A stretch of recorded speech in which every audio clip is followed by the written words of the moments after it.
Hello everyone, my name is Anil Poddar. So today we are going to discuss about the memory system, lecture number 37.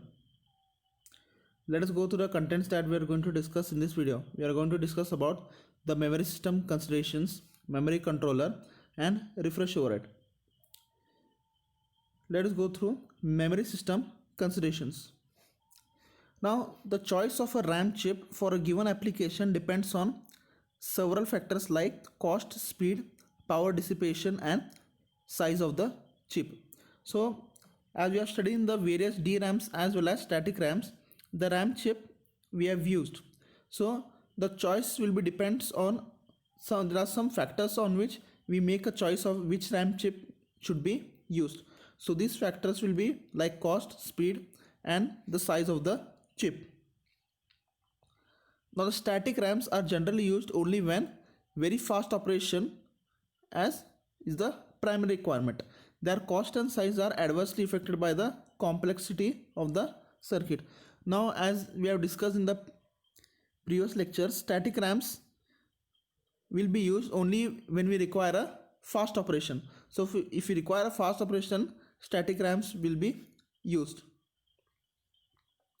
They are most used in cache memories.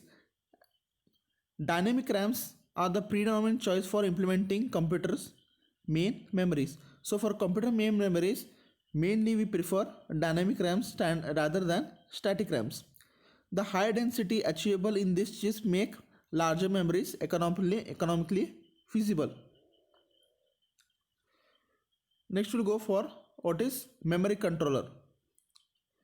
Now if suppose the memory is very large and there are large number of pins, so if you want to reduce the number of pins, dynamic memory chips use multiplex address inputs. So the address is divided into two parts.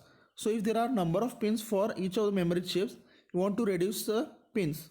So using a dynamic memory chip, here we divide the address into two parts. That is, the higher order address bits which will select a row in a cell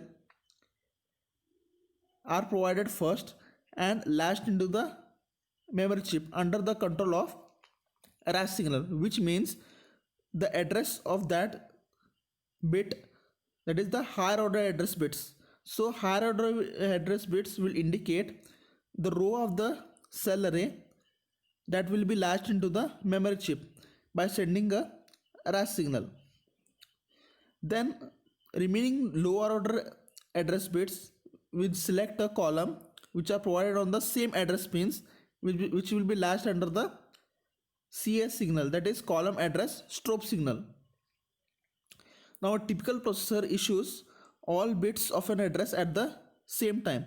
That is, if you want to issue all the bits of an address at the same time, the required multiplication of address bits is usually performed by a memory controller circuit.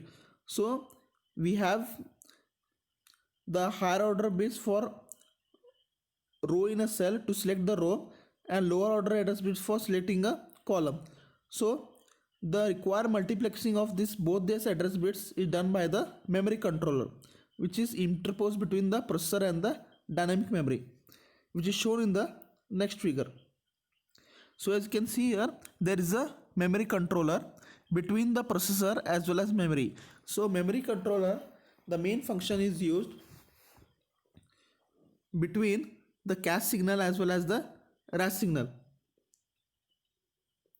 So the controller first accepts a complete address and the signal from the processor under the control of a request signal, which indicates that the memory operation access is needed. So the first step is the memory controller will accept a signal, that is a request signal, that processor is ready to perform memory access operations. So once the memory controller receives the request signal, the controller will then forward the row and column portions of the addresses to the memory. Now as we have discussed, in this dynamic memory, row and column portions of the addresses which are sent using RAS and cache signal, these portions will be sent to the memory by the memory controller. and it will also generate the signals. Thus, the controller provides the RAS and cache timing and its address multiplexing functions. That is, in addition of sending the higher and lower portions of the column and row portions of the addresses, it will also send the CS signals to the memory as well as the RAS and CS timing as shown in the diagram. Now the CS signal is usually low as shown in the above figure. So data lines are connected directly between the processor as well as the memory. As you can see here, the data part, that is the below, it's the data line which is connected between the processor and memory. Now the memory controller provides all the information needed to control the refreshing process.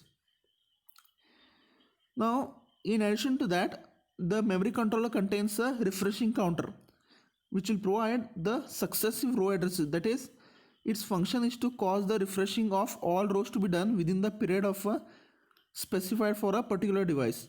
So in addition to that, the memory controller also refresh the entire row of that given address. It means it will refresh all the contents of that row of the given address. Now next we will go for what is refresh overhead. Now all dynamic memories have to be refreshed. So in the previous slide we have discussed the memory controller in addition uses a refresh counter to refresh all the row at the given address. So a typical period for refreshing of all the rows was 60 milliseconds in all older DRAMs. Now consider HDRAM whose cells are arranged in the 8192 rows. Now suppose it takes 4 clock cycles to read each row. So it takes about 8192 into 4, that is 30,768 cycles to refresh all the rows of a given address. Now at a clock rate of 133 MHz, the time needed to refresh all the rows is 246 into 10 raised to minus 6 seconds. That is, refreshing process occupies 0.246 milliseconds. Now the refresh overhead is, that is 0.246 divided by 64, that is 0.0038. Now this time is less than 0.4% of the total time available for accessing the memory. So this is one of the overhead costs for the refreshing the entire row. Now in this video we have discussed about working of a memory controller. What is refresh overhead? Thank you.